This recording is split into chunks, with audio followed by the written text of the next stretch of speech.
ইসলামের ইতিহাস হল ইসলামী সভ্যতার রাজনৈতিক, সামাজিক, অর্থনৈতিক, সামরিক এবং সাংস্কৃতিক বিকাশের ইতিহাস। ইসলামী সভ্যতা সপ্তম শতাব্দীতে আরব উপদ্বীপে উৎপত্তি লাভ করে এবং পরবর্তীতে বিশ্বের অনেক অংশে ছড়িয়ে পড়ে।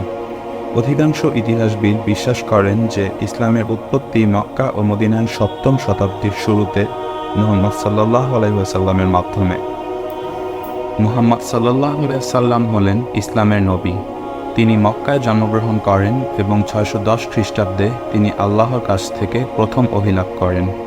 তিনি মক্কা ও মদিনায় তার ধর্মপ্রচার শুরু করেন, যেখানে তিনি ইসলামের শিক্ষা প্রচার করেন। মুসলিমরা এই সময়কে ইব্রাহিমীয় নবীদের দ্বারা প্রেরিত মূল ধর্মে ফিরে আসার সময় হিসেবে বিবেচনা করে। ঐতিহ্যগত বিবরণ অনুসারে মুহাম্মদ সাল্লাল্লাহু আলাইহি ওয়াসাল্লাম 610 খ্রিস্টাব্দে মুসলিমরা যেটিকে ঐশী বাণী বলে মনে করে তা গ্রহণ শুরু করেন। এই বাণীগুলোকে কোরআন বলা হয়, যা ইসলামের পবিত্র গ্রন্থ।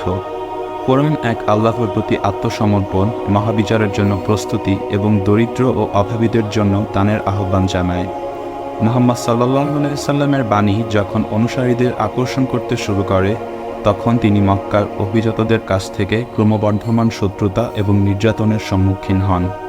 মক্কার অভিজাতরা মুহাম্মদ সাল্লাল্লাহু আলাইহি ওয়াসাল্লামের শিক্ষার দ্বারা তাদের ক্ষমতা এবং প্রভাব হুমকির মুখে পড়তে দেখেছিলেন। 622 খ্রিস্টাব্দে মুহাম্মদ সাল্লাল্লাহু আলাইহি ওয়াসাল্লাম ইয়াথরিব শহরে হিজরত করেন, যা বর্তমানে মদিনা নামে পরিচিত।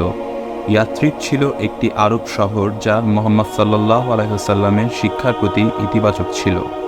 মুহাম্মদ সাল্লাল্লাহু আলাইহি ওয়াসাল্লাম ইয়াথরিবে একটি ইসলামী সম্প্রদায় প্রতিষ্ঠা করেন এবং আরব উপদ্বীপের অন্যান্য গোত্রগুলোকে ইসলামে ধর্মান্তরিত করতে শুরু করেন। 630 খ্রিস্টাব্দে মক্কা বিজয় করেন এবং সমস্ত মূর্তি ধ্বংস করার আদেশ দেন।